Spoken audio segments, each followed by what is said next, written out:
Hello and welcome back to the Us Three podcast. And ladies and gentlemen, we have got our first ever in-person guest. Yeah, we do. Zach Brunt, mate, how you doing? You good? Yeah, I'm good, thank you. Oh, I'm absolutely brilliant. Today is a monumentous day. We've done things on Zoom all the time. That's the right word, isn't it? Monumental. I mean, you can It sounds right. It sounds right. Yeah, it does. That's it. Right, But yeah, we've done things on Zoom, you know, we did the recording, didn't we? We did the records of Zooms. On Zoom, yeah, we And did. then we finally got in person, and then we did the makeshift TV all the thing. COVID And now we have finally reached in person. Yeah. So let's get down. Great time to be alive. That, yeah. Great time to be Mate, alive. how are you doing though? You doing good? Season's just finished, isn't it? So you're relaxing. I'm brilliant. Yeah, season's finished. How has the season been for you? Have you enjoyed it? How's it been?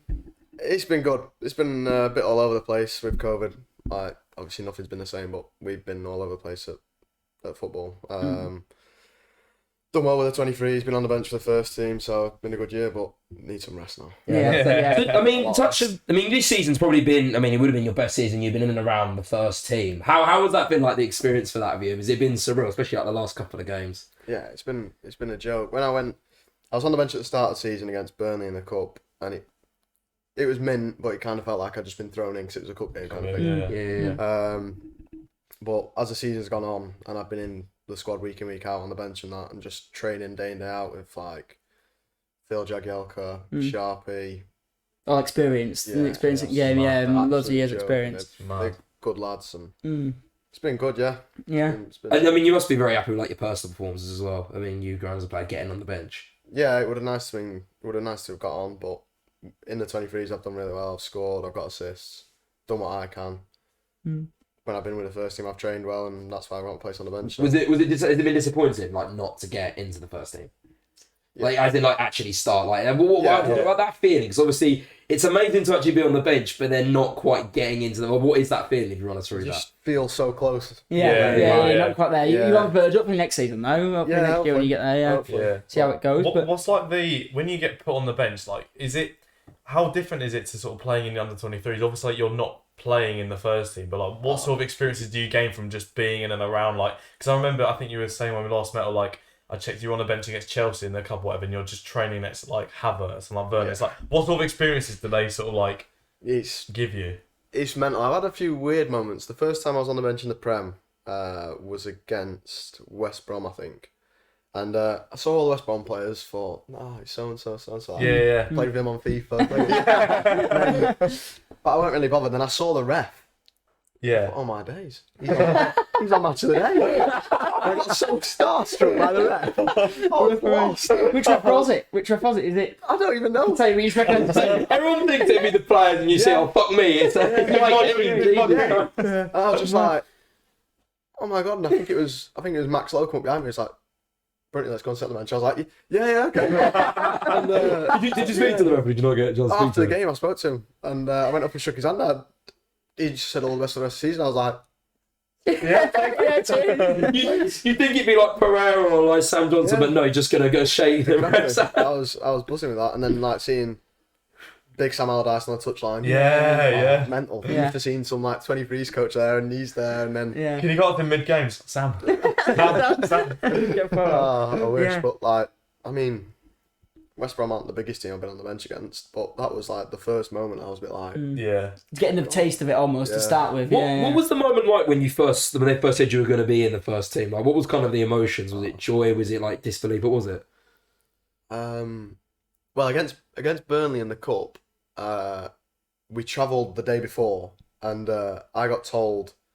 So I think the game was on a Saturday, say, and on the Thursday I got told, right, bring your tracksuit tomorrow because you might travel, but you might not. Yeah. So I'm thinking, okay, right, I'm gonna bring my tracksuit. Probably good idea. I'm probably not gonna travel, but we'll see how it goes. Just in case. And then no one really said anything to me after training. So I trained on the Friday. No one really said anything to me, and I'm like, got my bags and I'm in my tracksuit. I'm kind of like, am I going or am I going home?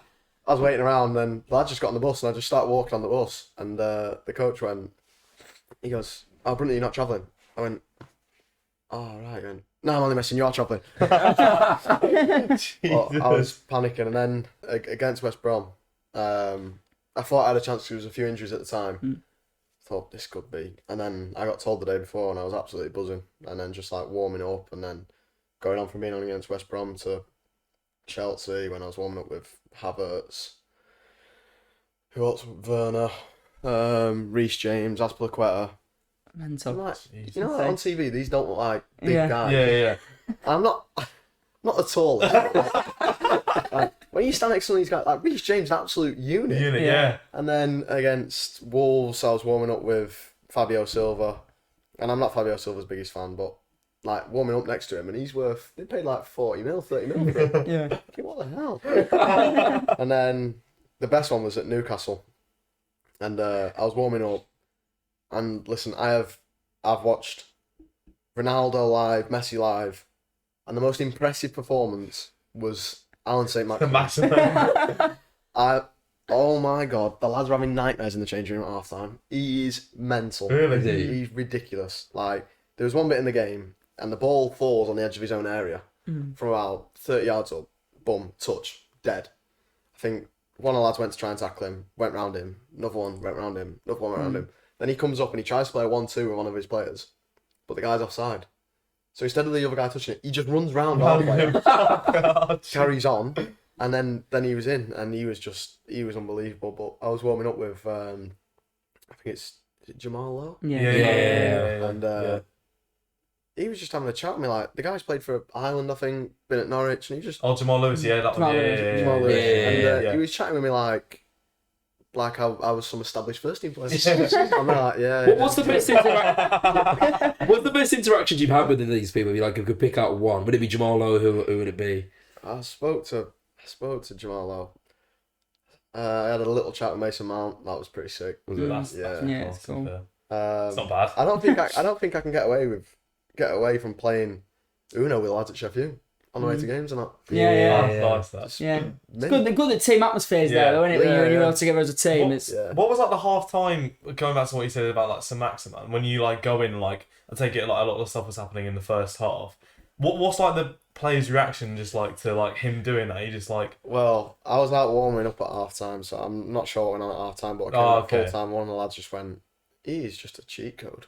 Yeah. It was like, he is ridiculous. There was talk about who's better, him or Adama Traore. And the lad said he's miles better. It was like, technically he's better. Like, he dribbles with both feet, so you try and show him one way and he's happy to go that way. He's not just pace and power, and like they said, his end product is a joke. Like, he picks a pass and he's not... Like, Traore is obviously a joke, but sometimes you kind of know he's going to go down the line and cross it. St. Maximin's like drifting in and out. You don't know what he's just going to do. It's ridiculous. Were you on the bench against Tottenham, or did you I not? was in the squad. You were in the squad. I missed out on the bench, but I was. Okay. Did you go to the ground, or did you not go to the ground? How was that? Like, as an actual Tottenham, like being there, fanboy moment for me. Yeah, I was gonna say the stadium is unbelievable. We did not think we were there when we turned up. So we're driving through some estate, like council estate kind of thing. Yeah. And the driver goes like, "Oh, like we're about a minute away, lads." So we're like looking around this big stadium, can't see it, like there's flats either side. Take a little right, and there's this massive stadium. We're like, wow. Walk in, walk around the pitch into the change rooms. The change rooms are a joke. Like the away change room is huge. Because don't they use it for the NFL as well? Yeah, they use it for NFL. NFL, yeah. Cause so I know in the home dressing room, there's like a golf, one of the big screens that you play golf on for Gareth Bale and Harry Kane. Insane.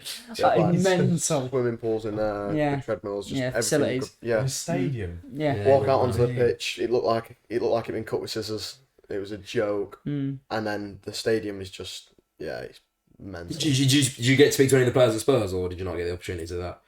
I spoke to Toby Alderweireld. I tried to get his shirt, but because that game they was giving their shirts to charity. So I didn't get it, but just watching like Gareth Bale live, he was a joke. Was he? He was a joke. Well, he actually started off the first 10 minutes. He was horrendous. Yeah. And like he gave the ball away, and I turned to Max Lowe and said, "Lowe, he's gonna be unbelievable." He said, why? I said, like, he started really poor, so you know he's just going to do something. Yeah. Like Champions League final, scored no red kick, didn't really do much in the whole game. Yeah. And scored that goal. Yeah. It's like, when he's playing well, you kind of know he's dangerous. Everyone switched on to him, like, but when he's not so good, you kind of think, oh, he's not having a good game, boom, next thing he's in your top corner, and you're like, well, that escalated quickly. He scored a hat-trick, didn't he? Yeah. It's incredible. Decent player. Yeah, I mean, so speaking a bit like that, but we'll go more into you then, and we'll kind of like with your start and stuff like that. So you went a lot through the academies, didn't you, to start with, and then you moved to Spain. And I mean, I think that's the main sort of like, it's really like you moving to Spain is just an incredible idea. Like, what inspired that move to Spain? Because you were 11, were you? Young when you moved, 11. So it was a bit mental. I've been at Sheffield when I was younger. I went to Aston Villa, and I went to Man City. After Man City, I've been at 3 academies in England. 2 of them at the time were, well, City was supposed to be one of the best, and Villa were up there. I didn't really buy into the philosophy of academy, and I didn't really enjoy it as much as I thought I should. And I came away from Man City. I said to Dad, I want to leave. He was like, right. So I think I want to go to Brazil. You said that. Neymar. I was like, I was like 10, 11 at the time. He was like, I want to go to Brazil. I was like, where's that come from? I always loved Brazil growing up. Ronaldinho, Neymar. It's a product of great talent out there. That's what it is. I was obsessed with it. And then he was like, there's not a chance we can go to Brazil.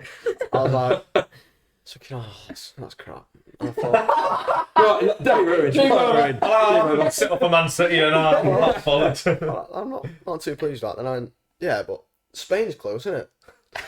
We'll just go to Spain then. And very close. he just like, down the road. He just like laughed and that, and then he said, like, we had a chat a few days later, and I think my mum had spoke to him and said, like, if that's what his dream is, you can't like deny him of that. Yeah. Try and sort it if you can't, and you can't, simple as that, but at least give it a go. And I had a chat with my dad a few days later. He's like, I'm going to try and sort and get you some trials in Spain. So, alright, cool. Yeah. If it's that easy, Cheers, thanks. I want to play in Brazil. Sort it out. If it's that easy. Yeah. So, I went out. I had 2 clubs lined up. I went to Real Valladolid, who are down near the bottom of La Liga this year. And then travelled down to Atletico Madrid after. Went to Valladolid, turned up, obviously English lad, not used to anything over 20 degrees. Turn up, I think it was something ridiculous. I think it was like 36 degrees. Felt like it anyway. Absolutely ridiculous. And I turned up, was like, yeah, you're training. I remember coming off, I was sweating, dripping. All the other lads like, this is normal. Yeah. I think, I can't do this. Cannot do this. We had a really tough physical session, like quite a lot of running and that. And they said, like, we'd like to invite you back and like stay a bit longer. And I was like, well, I'm going down to Madrid tomorrow, so I can't. But if it doesn't go great there, I'll come back to you and we'll speak about it. And I went down to Atletico, and it turned out I got a trial with the community side. So like in Spain they do it different. So it's like you have like your A, B, C, D, E, and F teams for one age group. Yeah. All right. So they have a lot of talent coming through then, like you Franks. Yeah. So like your A team will play against like the local teams. So like Atletico played against Real, Getafe. Who else is there? Then like lower league teams. Yeah. But the standard of Sunday League football over there is a joke. Yeah. I think like it's that good or like. Yeah. So like in the top league, Yeah. you might be playing for a team that I went to for a bit called Real Madrid. They're just a local team. Yeah. Semi-pro. They're playing like at the time they were in like the 5th division of Spanish football, and they had like a youth set up, and their A team was playing against like Real Madrid's A team, playing against Atletico's A team. So like, these aren't just players that are just playing for fun and that. Yeah, they're serious. They have a few good games, and there's a lad that I played with a little bit at Real, who went on to. He's now the captain of Real Castilla. So Real Madrid's B team. Yeah. And he was playing in that league had a few good games against like good teams. I don't know. He played against Real, lost 6-1, but he scored. Played pretty well, and then they took him from there. So is there more opportunity then, like with the way their academies work and like the way their systems work than the English league? Yeah, I mean over here, once you sign for a club, you're locked in with all sorts of different things you've signed into. So like they can hold your registration if they don't want to let you leave, they can hold your registration, which means the team has to buy you out of it. Yeah. Whereas over there, it's more of a players first. So you sign your contract. At the end of your contract, you're allowed to walk. Whatever your age, you're allowed to walk. So like lads would sign 1 year, and then it's up to the club to keep them happy at the club. So is it more about the player than the actual like club? I think Italy have a similar system, because I remember when we went out to Italy, when I played in Italy, when we played the local academies, I think it's similar to the ABCD format they have. I think it's a lot of the Western European have that same mold, which I don't know why we don't. Yeah. But I think that you find that a lot of like your Italians, your Spanish have the same mold of that academy form. I think. Yeah. Like the ABCD. Would you say it's harder to get into like a Spanish or like a English side? Yeah, Like, at that age, It's like sort of 11, 12. It's a lot harder to get into an English team because we only have one. Yeah. We only have one academy team, and you maybe have a shadow squad. You've got a team of maybe 16, 17 to get into. Whereas there, all right, like I went to Atletico, I started in like the F team, turned up, we've got lads who aren't wearing like proper boots or shin pads or anything like that. Turn up, play against them, did really well, jumped 2 teams, I was then in like the D team. Trained with them, they were a year older, trained with them, did really well, went to the C team. Had a few weeks with them, did well, went to the B team, and then tried to sign for the A team, but because my clearance wouldn't go through with FIFA, my international clearance, and I had to play for the B team. So played for them, and loved it. It was mint out there. Kept trying to sign, but FIFA kept refusing the application. Was that frustrating? Was that really like? That must have been really annoying. Because you've got this opportunity to play Atletico Madrid's A team, but it's just the clear, and there's nothing you can do really. It's out of your control, isn't it? Yeah, so it was frustrating at the time, and then I kind of got used to it, and like an application took about 6 months before we got an answer. So there was a lot of waiting around, and then because I weren't allowed to play games.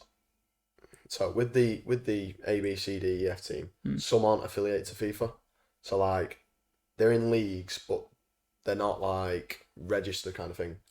So your foreign players can play. So we had there was a project done by some Chinese guy who put loads of money into Spanish football. I think it was Atletico and Villarreal, and all he wanted was an opportunity for the best Chinese lads to go over and play for a season in a league and get coached by their coaches. So there was these Chinese lads, and it was quite funny because there was 20 Chinese lads and me in a team. So you're like a sore thumb. Yeah, and like some of them were 14, 15, 16. I think I was 11 or 12 at the time. Jesus. And they were mint. Yeah. Were they good? Yeah. They were yeah. good lads, and I think we won the league. We won every game. Okay. Well, did you enjoy your football out in Spain when you were playing there? Did you enjoy it more than like your time in the academies in England up to that point? Yeah, I loved it. Yeah, I loved it. There was a lot of things you had to go around. So like I couldn't play at first, and I played for the Chinese team, and then I think they went back to China, so I didn't have a team. Like I was training with Atletico through the week, and then because I went out to play on a Saturday, there was this like training school thing on a Sunday, and it was like the best lads in Madrid that wanted a bit of extra training. So it was like a couple of lads from Atleti, a lot from Getafe, who had a really good youth setup, and then a couple of lads from Real used to come. There was an American lad called Javi from Real. He used to come, and it was run by Roberto. He used to play for Real. Okay. Could ask me. Not Sergio Roberto. No, I don't have a clue then. Carlos, but that wasn't. Roberto Rojas. Okay, yeah. Not So familiar. he was at the time the Real Madrid coach for my age, Yeah. and his assistant was Guti. Yeah, we watched some of his stuff last night. Actually, funny enough, we watched some of Gertie's stuff last night. Unreal player, and he was the assistant manager of Rojas, and Rojas used to take training, and I went the first training session, and I was so far out of my depth. These lads were a joke. Yeah. And I turned up, I was so nervous, and I trained, and he basically said, "Don't come back." Really? And I was like, all right, cool. And my dad said, no, like, we'll see you next week to Rojas. And he was like, all right, okay. So It's easy. Sounds easy in Spain, doesn't it? It sounds easy. I went again next week, and my dad was like, you was crap last week. I was like, yeah, I know. He was like, you need to liven up this week. And then the second week, I was a joke. I was a joke, and it was probably one of my better sessions I've had. And he was like, okay, I want him to keep coming. I kept coming, and then he asked about my situation at Atletico, and he was like, because he didn't know I didn't have international clearance, he was like, when your contract's done, I want you to come across and have a trial with Real. I was like, bloody hell. And then my dad, That's a big thing, yeah. I was there, I'm absolutely buzzing. And then my dad goes, yeah, he's got no international clearance. And Roberto was like, well, we can try and find a way around it and this, that, and the other. And then it got rejected again and again. And then How was that feeling when it kept getting rejected? You got this amazing opportunity to go to Real. Like, was it just like run us for that feeling? Was it like, how did you feel? It'd be frustration. Yeah, but frustration. But like, what was it? I weren't really. I was only 12 at the time, so I At wasn't that that age, you probably don't realise what that's like. Yeah. It's like you got a whole career. I was mates with a couple of lads at Real. I was mates with a couple of lads at Atletico. I couldn't play in the game, so on a Saturday I used to go watch Atletico, watch the team for Atletico play, and then we'd drive and go and watch Real because it was all in Madrid. And like a couple of lads that I know of are now playing for like Spain under 20s and stuff. And a joke, there's what's the left back called? There was a lad at Real that was good with me. He was at that training thing, and he said he wanted me to come to Real, and obviously I couldn't sign or anything. And I was chatting to him, and actually he played. I then came back home, and a few years later, England under probably 17s at the time played against France under Spain under 17s, and there was about half the Spanish lads that I knew. So we went to watch. I think it was at Leek Town Stadium, and we went, and I knew some of the lads that played for England, and I knew the lads that played for Spain, and one of my mates said, "What do you think the score will be?" So I'd expect Spain to beat these 3-0. And he was like, what? Like the 17s at the time for England were excellent, a really good group. And I said, yeah, listen, you've never heard of him or him. He's a joke, and he's a joke. And they end up winning. Spain won 5-0. Who did England have at the time? Like those sort of players. Tommy Doyle played. Nathaniel Ogbeta, who's now at Shrewsbury, I think he's been on loan. They had an Arsenal centre half that I can't remember. A Liverpool centre mid, Elijah Dixon-Bonner. Not like the sort of names that are now coming through the academy now. Curtis Jones. Oh, Curtis Jones, yeah. Would have Medley been the centre back for Arsenal? Is that Medley? Maybe. But the fact they beat him 5-0, like that's just kind of just shows that they had golfing class, really. They had a lad. He's arguably the best player I've ever played with, Victor Miejo. He's a lad. He's got no hair. I think is it alopecia or albino? Alopecia, but no hair. Alopecia. Albino's blonde, isn't it? Yeah. Either one. Both your way. Baldy. So he's got alopecia and he stands out, and you think he's either like he's got to be some player. You just look at him and think, he's different. Yeah. And listen, he's so different. Like he plays. Bear in mind, we were like 12 at the time. He's the closest player I've ever seen to Diego Costa. Yeah. At 12. Every game, he's either getting sent off or the centre halves getting sent off. And I remember watching him against Real, and he's doing some mental stuff. Like off the ball, he's like scraping his studs down the back of people's Achilles. Like 12. And then He'd get the ball, and the centre half goes straight through him, yellow card, and he like walk off laughing. That's insane. He knows how to play it. Where does he play now? So he's played for Atletico's first team. Changed his name to Diego Costa. But I don't know if he's been on loan to Getafe or is on loan or. He's Spain. I recognise his name. In terms of off the pitch, then Zach, because obviously you've moved over to Spain from England. What was that like? That making that transition into like the Spanish education off the pitch, like in terms of the language? Because obviously, did you have to learn Spanish? I assume you'd have to learn it. Yeah, I hated it. I'm not saying I have faith when he asked the question, but like, no, Yeah, I can speak well. I used to be able to speak it fluently. Obviously, I've not spoken it for 5 years now. So, but when I went out there, when I didn't go to school straight away because we had to get all like the school sorted and that. So I probably had, I don't know, 4 weeks. When I came back from my trials and we went back out there, I probably had 4 weeks before I started school, and it was mint. Like me and my dad, me and my dad in our apartment in Spain, chilling, nice weather. Used to go to like a cafe, chill, go to training, come back, wake up whatever time next day. It was perfect. This is ideal. Yeah. And then Dad was like, "You need to go to school," I was like, "Nah." I don't need school. I was like, "No, obviously you have." So I went to an international school that wasn't very international. There was me, a Romanian lad, 3 South Korean lads, I think. Maybe. Yeah. And that was about as far as it went. Really, The rest was Spanish. International, to be fair. Yeah, say. And I just remember, I didn't speak a word of Spanish. I went out there being able to say fresas con nata, which is strawberries and cream. Which obviously didn't really get me very far. Yeah, I went out, hated school, didn't understand anything. Like, imagine trying to do like geography in Spanish. Yeah. So they're learning geographical terms, Yeah. and I'm trying to learn them in Spanish, but I don't know what they are in English yet. So it's like, what the hell's going on? Yeah.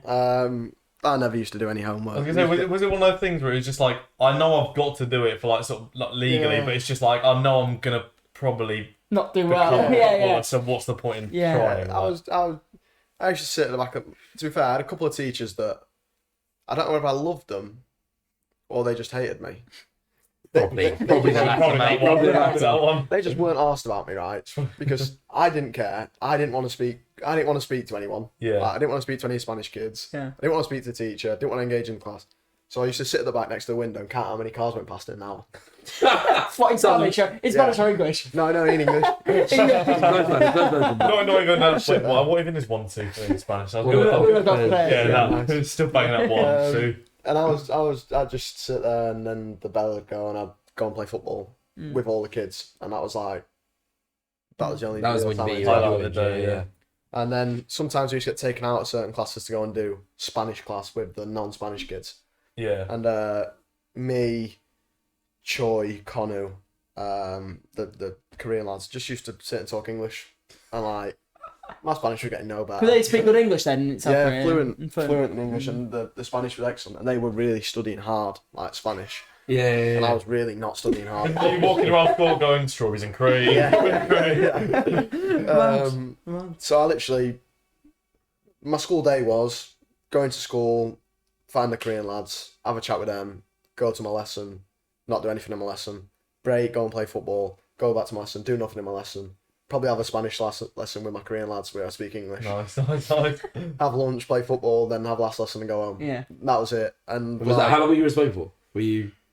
Oh, about a year and a half, just over. Oh, okay. Yeah. So And was that a year and a half basically? No, the Not first too- 6 months I just didn't speak anything. Yeah. And I was just like, no. And then, because I've been around it, even though I wasn't paying attention, I was always picking up words and just being around. You different in the language. environment, aren't you? Yeah. So you're going to Yeah. pick some of it up. Take little bits, and I was taking bits from football. Cause I wouldn't try and speak Spanish at school, but as soon as I got to football, I'd be like trying to get involved. And Yeah. so I started picking stuff up that I probably shouldn't. So then I was saying that at school, and then I started to learn bits and bits, and then put them together, and I ended up being fluent somehow without any like studying. It's good, but you're in the environment for a year and a half. You're bound to pick it up, aren't you? Yeah. It's- But it was meant like the Korean lads would be like studying like how to speak in the past tense and the future tense and the present and that. And I just go and have a conversation with one of the lads, like one of the Spanish lads, and like Choi had come up to me and be like, I just speak like that. I was like, what do you mean? He's like, well, you went perfectly in the past tense, and I was like, oh, that's just what these lot have been saying. I just copy what they say. What did you take then from like what you learnt like from Spanish football coming into like when you returned to England? Like what did you take from the Spanish game, or was it not really as much? Oh, a lot. They do. It's like over here, we pass and move, but it's not always for like a purpose. Like over there, they're planning, they're making a pass for that. Yeah. If that doesn't happen, then they're opening up this. And it was so much fine detail, like pass appreciation, putting the right amount on a pass so that obviously I was English, so I couldn't really tell lads to turn or to man on and anything like that. So it was about getting the detail right of a pass to tell them the information of what they need to do with it. So like, if I roll it in slow, maybe he's got a man on and he needs to set me. Or if I fire it in, he can turn. Little things like that, and then learning different shapes. And at Atletico, everyone's got this thing about Spanish football. Oh, we'll go out to train, we'll do a little possession, we'll pass it around the back, and that'll be us. No. We used to go out to training, you used to have to do a lap of the pitch in a certain time. If you didn't do it, you had to do it again until you made the time.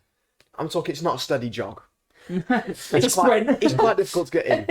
Yeah. And then it was really tough. I mean, we had a tournament in Portugal, a 7-a-side tournament, and Sporting Lisbon were there. And we did like 6 weeks plan for it, and all we did in training was this 7-a-side every day. It was a 7-a-side game, and the coaches used to stand, stop, start. You should be here, you should be there, we should play here, we should play there. And like, we were all thinking, we're 6 weeks away from the tournament, man, chill out. And then we went to the tournament and we won the thing, and I think we won 5-0 in the final. And we was a joke. Still prepared for it. Just like so much like discipline and understanding of why you're doing something. So what's the main difference then, like in the British game into the Spanish game, like in that contrast? What would you say the main difference is? Is it that attention to fine detail? I think over here, I think it's everything's about when you're younger. Over here, when you're younger, academies either go one or two ways: pass and move, or try and take everyone on. So you build the skills to take players on. So when you get older, they can teach you to pass and move, but you can still take someone on. And then the other one's kind of pass and move and learn the philosophy, and then you have a picture and stuff like that. In Spain, it's more like one touch, two touch, in the right areas, and they're always trying to teach you in the right areas. Patience. So like in England, it's always right.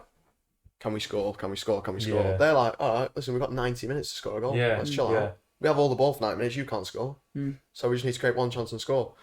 And they're just so patient. I remember like my first game, and I was playing in midfield, and I'm thinking, I might get a touch of ball today sometime.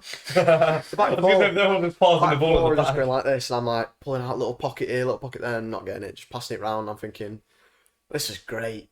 And then just waited, and I ended up like stood still because I lost my head.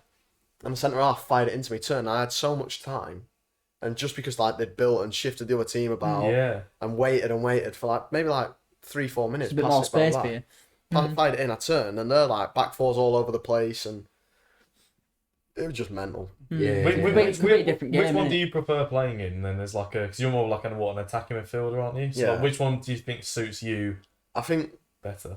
When I was younger, Spain suited me a lot more. Probably because of my attitude as much as anything. I was kind of like, I want to play for Real Madrid, Barcelona. I just want to pass it around the back and that. And I didn't want to run around and tackle people and like be aggressive and that. So that suited me then. But with all the places I've been at throughout my career, like now, I'm more than happy in the English game. And just I feel like I can bring a little bit of what I got from Spain to here, and then I've learned from here what I need to do to get on. Do you think having like that experience in Spain gives you a bit of advantage? Something like a little bit different in your game? Yeah, because one of the main things I got from Spain was PE lessons, lunch break, and just break time. It wasn't football, it was futsal. Yeah. On a 5-a-side court, boom, and I didn't know the rules when I went out there. Played it for about a year and a half, and I was out there, came back, and thought, like, oh, I want to play a bit of futsal. Started playing, turned out I was pretty good at it. Ended up signing for Nottingham men's university team. Played there in like the championship, and we came second, just missed out on playoffs. Got called up for England under 19s at 16. Went out, played against Netherlands, beat them twice. Then went to a tournament, played France, beat France. Is that in the futsal team then? In the actual futsal team? Yeah. So in the tournament there was us, Portugal, France and Spain. France were number 1 in the world. No, sorry. Spain were number 1 in the world. Portugal were number 3, and I think France were about number 15, 16, something like that, and we were like 150th. Jesus. So we were turning up thinking, oh my, we're getting cream crackered both games. Turned up, played against France, beat France. I think it was 3-2, 4-3, something like that. And then we turned up against Spain in the final, and we started, and we was very comfortable about being so out of our depth. kind of Yeah. Like we got to it, we knew they were gonna have all the ball. We couldn't really get near them. Like let's just defend for our lives and do what we can. And we got to like 8 or 9 minutes in, and I think it was either 1-0 down or 0-0. Everything was going really well, like, and we're kind of like, oh my god, we're like a quarter of the way in the game. We're doing it. We're doing this. Yeah. And there's some mad scores in futsal. Like a game could easily be 20-18 or something like that. Yeah. And we 1-0 down. We're like, it's buzzing. I think our manager called the time out, and we were all buzzing. Even though, Only 1-0 down. yeah. They've probably hit the bar 4 times, hit the post 3 times, and I'll keep being our best player. But yeah, and then I pulled my hamstring on about the 11th minute. I went and got a shower. By the time I come out, I'd got a shower. We were 6-0 down. It wasn't even half time yet. And it finished 12-0. Just to say we beat France, and then we competed with Spain for a little bit. Yeah, It was mint. What did you take from like futsal then into like the game you have now? Because obviously futsal's a lot more like movement, isn't it? Quick passes and skill. Yeah. So what would you say your game now has that from what you got from futsal? Well, what's mental and no one really believes is I'm an attacking midfielder at football, and I like a tackle, but I like being on the ball now. Yeah. So the last place you'd think I'd play in futsal is like the equivalent of centre back. Yeah. And because you're going into an environment where everyone is so technical. Yeah. I'm pretty good technically at football, but when you're going into these lads have played all the life futsal, so I think I'm pretty good technically, and they're a joke. So like you have to kind of think, where am I going to be good at? I kind of took a bit of like my game from England and took it to futsal, and I was like the guy at the back that no one really wants to play against because I'd just kick you. And I simply thought, these lads are a bit like me when I play football, good on the ball, don't want to get kicked. So I'm just going to kick them. Yeah. I remember one tackle against Holland. We was having a bit of trouble with a defensive guy. He was a joke, like some big guy, he was about 6'3", but a joke on the ball.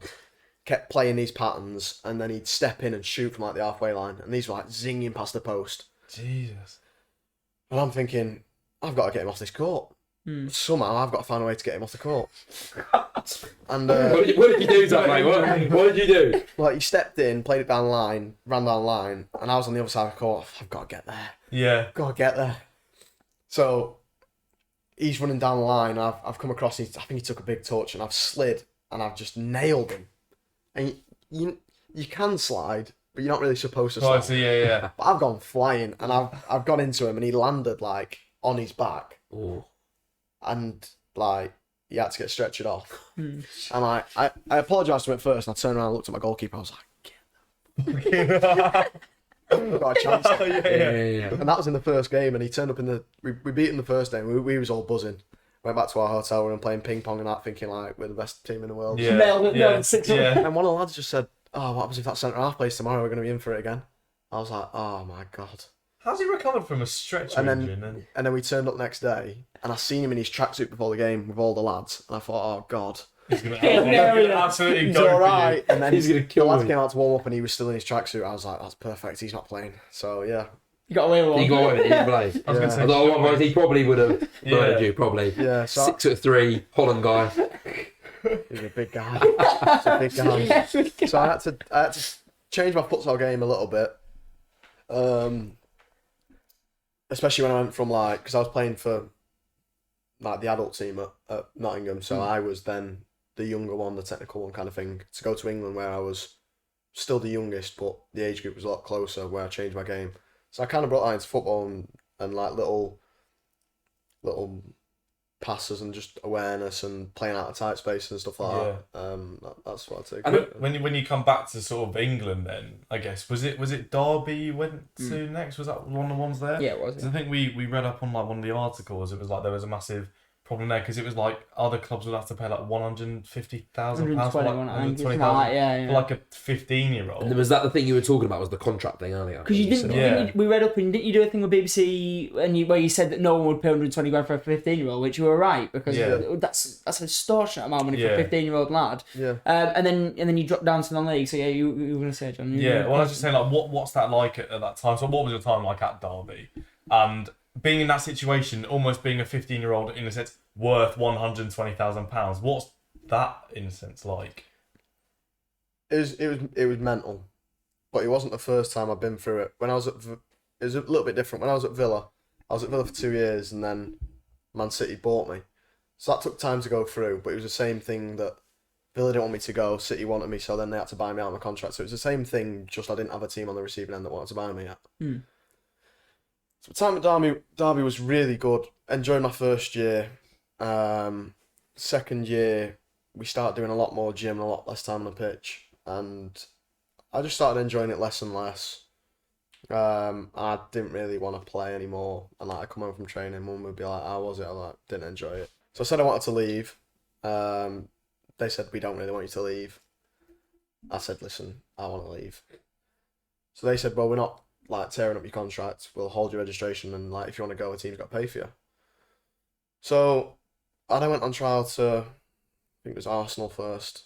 And I was in a really poor place in my head. I just had a really bad incident with my mum and my brother. I won't go into too much detail. We had two big dogs, two Neapolitan Mastiffs. One loved my mum, one loved Niall, and because my brother can't walk, my mum was walking behind him and he tripped up. So one attacked one attacked the other. So they both had to have brain surgery and were both like critically ill. Yeah. And it was only a couple of weeks later I went to Arsenal and I was still miles off it. I think Mum might have just come out of hospital. And the first few days I was really good, really enjoyed it. They rang my agent saying like want to sign him. Like he's doing really well. Showed me around the Emirates. And then we played against Fulham on the Saturday, which is probably the worst team to play against. They're arguably one of the best academies in England. Turned up, we got beat 2-0. We didn't have a touch of the ball. And they said we don't want to sign him because he's not got the like international level that our forwards have. Yeah. Which was annoying, but do I take it on the chin? What was? I mean, I know we spoke when we had a Louis a couple of weeks ago. I mean, like, how does like an off the field issue really affect how you perform on the pitch? Like, how drastically is it? Like, how bad does it affect your performance on the pitch? Because we've seen it recently with like Lingard as well, haven't we? Yeah. It's all in the press recently. But we as looking off the pitch, we only judge them on pitch performance. We don't know what's going on off the pitch. So yeah, like you say, like how badly will an incident off the field affect you on the pitch? You can try and not let it affect you, but it will. It's simple. It will. How much it affects you, you can only control to a certain extent, but you have to try and keep control of the situation in yourself, otherwise you're going to fall to pieces. So I went there and I kind of tried to forget about it, but obviously always in the back of your head, it's there. So it's really difficult to shrug off when you're just trying to like do something. So it was tough, and then I went back after Arsenal. I went back home, had a bit of time, like with my mum and my brother and that, and then I went to Man U a few weeks later. Did well there, was there for, I think I signed like a 3-week trial, sorry. Did that, they wanted to extend it, so they extended it a little bit, extend it again. And then there was... Derby had said they wanted 120,000 for me when all they could ask was 80,000. So they got the figure wrong. So that's why Arsenal said part of it. And then Man U basically said, there was like a couple of member staff that said, yeah, they want to sign me. A couple said no. It was actually the assistant manager now, Kieran. Well, it's Mickey Feeling at the moment. Yeah. But it was, before that, it was, under Mourinho time or... No. He's now part of the backroom staff with Solskjaer. Oh, here we go. Kieran something. Is Kyle Plastic fan or not? No, I couldn't tell you. I know Mickey. He's not assistant anymore. It was Mickey Feeling before. And he was Danny Free's manager at the time. It was like Yeah, and he'd seen me. I think he'd seen me train or something. He said he was one that wanted to sign me, and he said give him like 45 minutes with the 23s tomorrow in like a friendly. I think it was against Blackburn.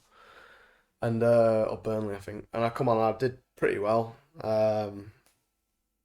Played with some mint players. Did pretty well. And they said like we'll extend it again. They're playing against Arsenal at the weekend. Obviously we've just come on trial. Yeah. Arsenal battered us. Really? Yeah. and I was horrendous. Were you? Did the fact you've just played Arsenal and got rejected from Arsenal affect that game in any way and how you played, or? No, not really. I went in thinking like I want to prove a point. You're wrong. probably Yeah, quite yeah. pumped actually, aren't you? Yeah, and I was just crap. Like, just one of them days, I think. And I was like, I was trying things. I was trying to get on the ball, and it just wasn't working. And like, I was kind of thinking, I can't do much here. It's a lot of the time in football. Do you say like, not like right place, right time, but say in like some trial games, if you had like a better game or whatever, you could have then made it to one club, or if you've had a worse game, you wouldn't have got into another club. Or there are a lot of times you think where it's just like timing is right, and you are just like awesome. then after that I went to Matlock because I couldn't play. Yeah. So I went to Matlock and I was playing for Matlock under 18s reserves, and I'd be in the squad for the first team within a couple of days. And when I was playing for the reserves, I think there was a couple of scouts there watching, and I had about 3 or 4 games. I was the worst player on the pitch every week, and like I couldn't control it, I couldn't pass it. I was just miles off it. Yeah. And like these scouts were coming to watch me, were quickly going away, and like there was less and less coming through the door. So I don't know what to do. Like, why do you think you was off it? Like, do you think it was just one of those? I don't know. Time in your I life? think it's know a if I different could say I was- standard because obviously you've gone from playing quick pace football with like Spain futsal and everything, and then going to playing like almost like a non-league. It's, I don't even.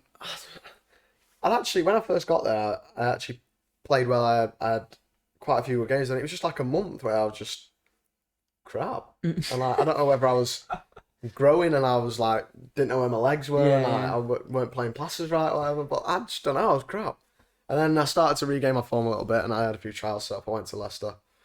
I did really well at Leicester. They wanted to sign me. They was trying to agree a fee with Derby, and that was going ahead but taking some real time. And then I got a phone call off the academy manager, Sheffield at the time, and he just said, "We've got a game for Zach to play in tomorrow if he fancies it." Like, I was like, "Yeah, it's on. I'll go down and play." So I went and played. And then he was like, "Yeah, we'll sign him after the game." I said, "Well, like, Leicester are trying to agree a fee with Derby at the minute, so like you might want to try and get in there, but there is a fee to pay and that." And he's like, "All right. Come again Friday. We've got another game for him to play on Friday." So I was like, "All right, cool." So I turned up Friday, and he said, "Yeah, I've spoke to Derby. It'll be done within the next 2 weeks." So I was like, "All right, Good. easy. perfect." Yeah, like, yeah. kind of. When everything went through with Leicester, and it was kind of like they gave me the thumbs up, and they were just trying to get a deal across the line, I was so much more chilled because I would have a club. And I'd be back in a professional game and that. And then when I played for Sheffield, and it took by surprise that it was done. Next thing, I was in pre-season like Sheffield United. 3 years ago. Oh. Sheffield, and like everything was back to normal. I was back playing. And it was Do you time think to that might become- have had an impact on why you were almost struggling at the non-league because you were the uncertainty with Derby that you weren't going to sign for anyone probably Like stressing maybe about finding off a the club. pitch in it, and maybe that's probably why. No, I said It's a factor. when I was at Matlock, I had a chat with my dad, and we said like, if I don't play well and get myself out of this, then I'm never going to play above conference ever. Was that scary? Was that like the fact Especially that when you've you been play working? the heights of like Real Madrid. What was like your dad's reaction to you going to non-league? Because obviously, like he's obviously been someone with you sort of every step of the way. Was he sort of advising it, or was he kind of like you were at risk of potentially not getting higher? Well, at the time, when I left Derby, it was kind of like, well, what can we do? I'm just going to keep going and trying other places. And then my dad knew the manager at Matlock from when he used to play. Okay. And he said, "I've got an idea." He said, I'm almost certain you can play for a semi-professional team and not a professional team. Otherwise, the professional team will have to buy you. Oh yeah. So, all right, cool. He's like, "I'm going to ring the guy at Matlock. It's not an unbelievable standards, and it's not a conference or something like that, but it's a chance for you to play." Just carry on playing. So Were you not playing at Derby then when you were at Derby? Yeah, we were playing at Derby as well. But then when I came out of Derby, I probably had 4 or 5 months where I was on trial, and when I wasn't on trial, I had no games. So it was just like getting me games, keeping me fit for when I did go on trial. And I went, and I was 15 at the time, so you can't actually play in non-league football till you're 16. So on my 16th birthday, on a Friday, I left school early, went and signed, and then I played the next day. I come on for the last 10 minutes or whatever. And then I started to play a bit more often in the first team, coming on the bench and that. And then I started a cup game and did pretty well. At the same time, I was playing for reserves, and that's how like I then got my next trial, which then obviously I was fit for because I was playing it. at Matlock. But yeah, I had a chat with my dad and said like, listen, if this goes wrong, I'm done. What was that? What was that feeling then when he was like, "This is it. This could be it." I was naive. I was 15, but I was like, it won't go wrong. Yeah. I've always tried to think positively in that, and I've never really, might be naive, mate, I've never really had a backup plan. And like this, I was just like, yeah, but it won't go wrong. I'll go and trial somewhere, and I will get in. And if I don't, I'll go and trial somewhere else until I do get in. Yeah. And there was never a kind of a thing where I thought, like, I'm done here. I was just like, no, like, everyone, let's chill out. Calm down. Let's just have a minute, and yeah, we'll be all right. What did you learn from that period then, with like kind of going in and out of clubs and maybe not being as like guaranteed you were going to go? What did you learn like from that period? Just to appreciate it, like now that I am back in it, just to appreciate that maybe these lads in situations that I were in that couldn't get out, and like I get to go to training every day for a couple of hours a day, train with my mates, play on a Sunday or a Saturday or a Monday, whenever it is, and love it. And yet a couple of years ago, I was on the verge of not being able to do that. Yeah. So just enjoy it. Take the bad I mean, things. the trial process is so like all over the place, isn't it? I know one of our like next door neighbours, he was goalkeeper for Wigan. He was originally at Arsenal, left Arsenal, went to Wigan, and then he played like Wigan's. He was in and around like the under like 21s and 23s, and then I think he fell out. He had a bad relationship with this coach. The coach didn't like him, completely like expelled him from the team, so he left. I mean, he didn't finish his contract. He left, but when the trial period came around, he got injured. So then he couldn't go like on, so he couldn't go on trials. Yeah. So now he's just playing like non-league. Yeah. Because of COVID and stuff, there's been no trials anyway, no scouts, anything like that. So it's a real thing about timing, isn't it? Like, you really got to get the timing right. When you think about like your education as well, if it's like wasn't like putting the effort in school because you knew you were going to make it, there are obviously like, you're one of the ones who have made it, but there are so many, aren't there? That it's like they don't then work in school, they may get an injury, might not get into the trial, and it's just like you're left with nothing. What do you think about the English like trial system, the academy system? Do you like it, or do you think it's something that like going through it and kind of seeing the bad side of it? Yeah. Like, what do you think of it? There's a lot of bad sides to everything. There's good sides to things as well. Where I'm at now, I love it. Yeah, absolutely love it. Where I've been at before, I might have loved, but at that time it wasn't right for me. So I think, like you say, it's all about timing. Like, you can go somewhere and at that time not enjoy it, not appreciate it, not do well. Go somewhere else and you love it. And like, it's just about finding that place for you where like you fit them, they fit you. A lot of lads I know who have like been out of contract this last year or just now, with COVID and stuff like that, are really struggling. I know a few lads have gone out to America to do the scholarships because over here there's such limited like ways to get back into clubs, especially with COVID and stuff. Yeah. And then other clubs are like having to drop down more leagues than they'd like to get a team in the like non-league, because like lower league teams aren't taking them because the budget's not as good and stuff like that. So at the minute it's not a good time to be out of the game, but like you say, it's bad timing, and as much as there's bad timing, there's good timing as well. Like, for some of these lads, they might go to one trial, or they might play in one game where one scout's there, and then boom, they're off. I mean, so like, as this point, like your career now, is this probably the happiest you've ever been, like in your career? Like maybe like just the way the team, and like you seem like very happy, like where it is. Is that probably the happiest you've been? Yeah. I mean, I've got a really good group of lads. A couple of my best mates. The football's good. The coaches are really good. I've really got on well with the coaches. Style of play, I like it. There's opportunities going forward. So at the minute, I love it, and it's great. I was gonna say, what's it like going into? Because obviously you've been training with the first team as well at Sheffield United. What's it like going into training and seeing like a Billy Sharp who's sort of been there, done that? Do those sort of play like Jags as well? Like, do those sort of players? I've called him Jags. What the fuck am I? I didn't know him. It's like, what's it like with those sort of players? Like, do you talk to them a lot? Do they give you advice? Do they sort of like, I suppose like Jagielka, Sharp, like Egan as well, sort of been there, done that? Yeah, so my first ever training session was a bit mental. It was my first year scholar, so I would have been the year after we left school. So in that season, I Something. trained with the first team, and I went up and I'd only been there a couple of months, and I'd watched the first team a couple of times, but I didn't really know like how much depth there was to a first team squad. So like I knew probably the starting 11 or 10 out of the 11 or something like that. But the bench and the lads that were left out of the squad, I didn't know. So I turned up and I was like, oh, Billy Sharp, Dean Henderson. Yeah. That's cool.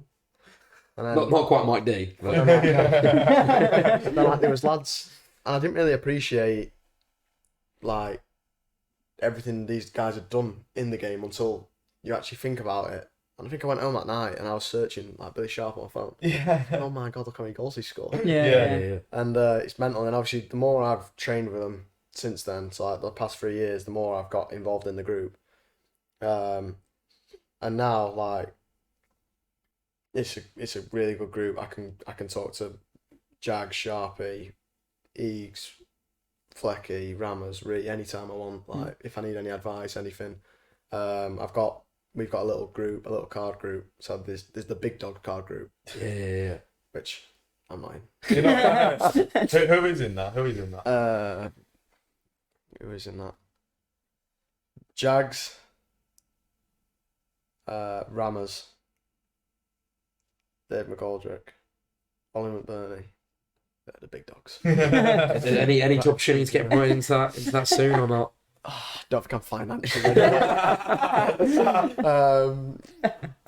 But yeah, and then there's our cards group, which is pretty mint. I mean, Who's in that one? when we're in full force, when everyone's fit, we've got there's me, Max Lowe, Jaden Bogle, Ethan Ampadu, Wes Foderingham, Ollie Burke. I need to make sure I don't miss anyone out here. Trying to think of the seats. Yeah, it's slaughtering in the chat. I mean, they're definitely watching this. Like, Yeah, Billy Sharp is watching this. When you were at Leeds, mate, I loved it. You're And then Rian Brewster. Okay. Yeah. That's how How key are relationships then within the team? So like some of your closest mates, obviously you're really close with Brewster and then like other, but how okay would you say like are like your best mates and having like people to go to maybe when you're struggling or things like that? Like, how key would you say those relationships are? vital. I mean, there's people I'd speak to about different things. So, if I have a problem at the club or with like myself with football, I would be so comfortable going and speaking to Jags or Sharpie or someone like that because they're experienced and they could maybe where I'd think, I should go and do this. They might go, no, like no chance, don't do that. Like just give it a bit of time. So I'd more than happily go and speak to them and they're great guys, and as much as I can have a laugh with them, I could go and have a serious chat with them and ask them like different stuff. And then there's other people like Ree, who I'm really close with, Rammers, who I'm really, really close with. I lived with him for a little bit. And like I've had issues away from the pitch since I've been at Sheffield, like with family and stuff like that. And the first person I've rang is Rammers. How grateful are you for like that relationship and how much he's helped you? He's amazing. It's mental. Yeah. To think like last year I never knew him. I was like, the same as at Bournemouth. It was. He was so when he was at Sheffield before, he was in Mike Diggs, like where I stop now. Yeah. And I went to Bournemouth, and whenever Bournemouth were on the TV, like my Diggs guy would always be like, it's Rammers. Yeah, I know, I'm watching. I'd be watching thinking like, you know Ramsdale. Ramsdale used to live here. Yeah. And then Right, sat in this seat. yeah. And then when he signed and I got to know him, I just thought like, what a guy. And then while he was waiting for his house to go through, he stopped with us for a little bit and like just getting to know him more and more each day, and he's like the best mate. And then when he moved out, if I ever need him, just ring him. Rammers, fancy Nando's in a chat. Like, Yeah. How, I mean, like, say, like, obviously, because obviously Sheffield United going down, if he, like, stayed or leave. But if he did leave, would you be sad to, like, would you keep in touch with him, but would you be sad to see him go? yeah, there's a couple of lads I'd be really sad to see go, but, like, Rammers having... Because he's helped me as much as he has. Yeah. Yeah, that'd be good if he left. I've told him he's not allowed to leave Sheffield United. How did you get in touch with him first then? How did you first have that first bit of contact with him? Because obviously when he moved into the club, he's going to be... Quite a funny story, actually. When he was on loan at Chelsea, I forgot this, but he will remind me this often. I was obviously a Chesterfield fan at the time, and I used to go and watch him, and Rammers played, and I replied to one of his stories once a spy right, always a spy right. And then he come to Sheffield and we went away on pre-season tour to Scotland and he was there. And there was, because I'm good mates with Regan Slater, because he was one of the young lads at the time that was in around the first team, so we just kind of hang around. And Reegs and Rammers are about the same age, so they're really good mates. So I was with Reegs, I was like tagging along with Reegs, and then Reegs and Rammers were mates, so I ended up tagging along with Reegs and Rammers. So I kind of got chatting Rammers and that, and then he went to send me a message or something on Insta, and he looked and he seen that club. And he was like, "No way, Brunty!" And I was like, "Oh God, I can't remember that." Oh no!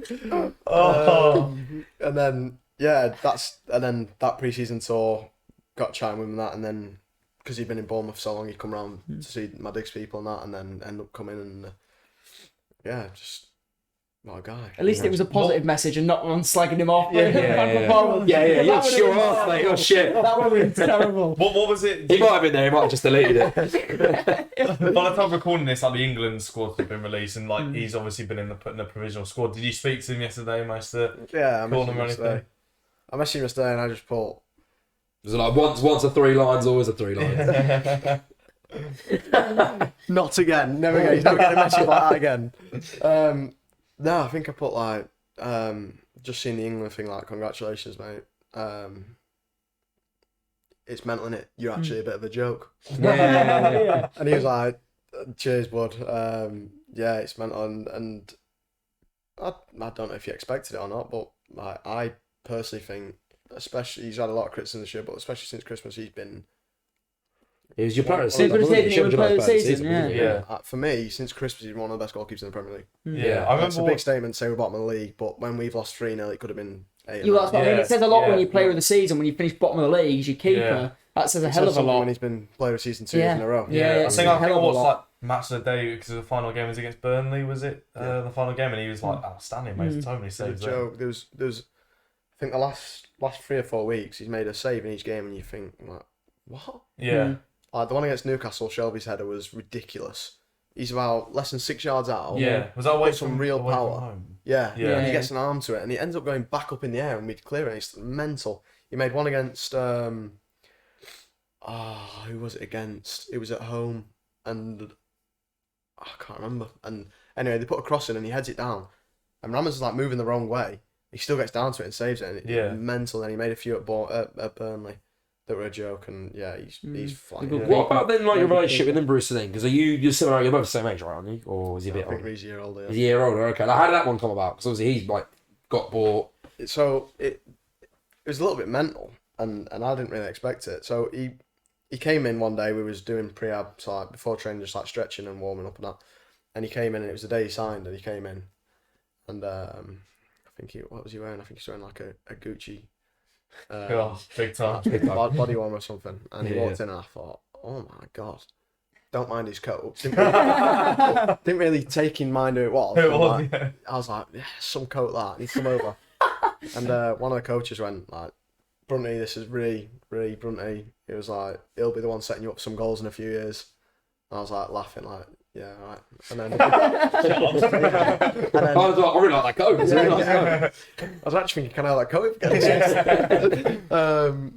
And then we was, I think we was out on the pitch, and because he was one of the young lads and new lads, and I was a young lad, we just kind of went together. And obviously, there's like quite a big age gap in some of the players. So just ended up chatting and that, and then I went back to the 23s for a bit to play some games, and one of the other lads went down to train with the first team, and he came back and he said, "Oh, Ree was asking when you're coming down, like when you're coming back down to train with the first team." And that I was like, "What? He still cares about me?" What? So then I went back down and like we was chatting and that, and then we were just chatting and like being mates around the place and that, and then I think we was bantering one time about how crap he was on Warzone, and then like he jumped on with me and my mate, and then like got on Warzone most nights, and it's sick. Nice. That's good. I mean, what about then, like at Sheffield then in general, like the atmosphere going in, like obviously just been relegated, but like the atmosphere going into the season, what is it like around the club at the moment? The thing is, it's not been a good season at all, but with so much experience in the dressing room, it's never really been really, really low. Yeah. Like, you've always had a Jags to put a smile on people's faces, or the Jokers, Ollie McBurney, like, just to keep people smiling around the place. The thing is, everything's up in the air for next year. Like, we don't know who the manager's going to be. We don't know like who's staying, who's going. So I think everyone's just waiting to see. Really, there's not really like an atmosphere of anything. Yeah, he's up in the air. What about yourself then? Like, what do you want from next season? Going to the Championship, you imagine you'd be hoping for more like actual game time. Like, I mean, what do you want? in a really ideal world, I come in pre-season, start well. The manager absolutely loves me. I play a couple of games in pre-season, and I'm in and around the squad all season, drifting in and out of the team, and then have a few off the bench and start a few games. That'd be perfect. But if he comes in and I'm not in his plans or whatever, then I'll go out on loan, maybe, to anywhere between a Conference League 2, League 1 team. Go out there, try and prove myself, do well, and then I'll be a year older. Yeah. Come back the season after and then try and go again, really. I was going to say, because obviously at the moment it's Heckingbottom's the manager. Was he in charge of your under-23s? What was he like? Because it's just sort of out of interest. And what's the difference between him and like what was Wilder like as well when he was there sort of with you at the time? So it was a bit weird when Hecky came in because I didn't really see him much. I think I was only there for like a week or two before when he came into 23s, because then I went with the first team and I kind of had to stay there because of COVID. So like while he was doing pre-season with the 23s and that and getting the shape right and how he wanted us to play, I was with the first team. Oh, okay. So it's always in the back of my mind, like when I do go back to play for 23s, like I'm going to be way off of what he wants. Yeah, so, like, I'm going to have no idea. So I went back and I actually played a game without even training with him. I just turned up on the day and played for him, and then I trained with him that week, and he said like he went through some stuff that he wanted off me, and he was really good with me and went through stuff that like he expected and expectations and that, and I bought into what he wanted and I did really well. And then when I was with Chris Wilder, I was training with the first team and that. He was good. He was sometimes he was a little bit, I don't know how to explain. Cutthroat. Like bit moody, bit like tested your character. Yeah, sure. Basically, as much as he could, he'd test your character to make sure if you were going to go out to Bramall Lane and play in front of 30,000 fans, that he was alright. That's fair enough. He'd put you under a bit of pressure in training, give you a little bit of stick and that, but you just had to deal with it and almost prove to him that like, listen, I can take some criticism. So yeah, he was good. He was good, and then Eki and I went between the two of them, and yeah, it was really good. I think I've been on the bench in the Prem for both managers. And well, what did you learn from like Wilder then? Like, what did you learn from Heckingbottom from the both of them? Like you've added to your game. The thing is, Hecky's come in and because Wilder was the manager, Hecky's played with the 23s. We have to have the same formation kind of thing. So he's kind of tried to back up the philosophies of Chris Wilder. Yeah. So it's kind of the same thing really about what they expect in the formation. Like play forward, run forward. The thing at Sheffield United is out run, out fight, out play. So just really enforcing that. So yeah. What about then? So that you just one last thing you talked about the manager, like this new manager coming in. Is it an excitement? Is it like nerves, like the new manager coming in because you know you've really got to impress him? Like what that almost like trial period all over again. Yeah, new manager coming in. Yeah, it's exciting, but it's like it's nerve wracking at the same time because you may come in and not like the player you are, and like your time at the club might be short. You might come in and you might think, wow, he's like some player. He really fits into my model, and like he's gonna be a good player for me. So it's not knowing, but it's at the same time like trying to get yourself ready mentally as well as physically to like show to him that you're good enough to be in and around it, really. Yeah. No, that's good. That's good. Good place to leave it. I think. Looking forward. Thanks for that. Yeah. For that. Good luck with the next season. Yeah. Good luck next season. Yeah. Thank you. Thank you all for watching as per usual.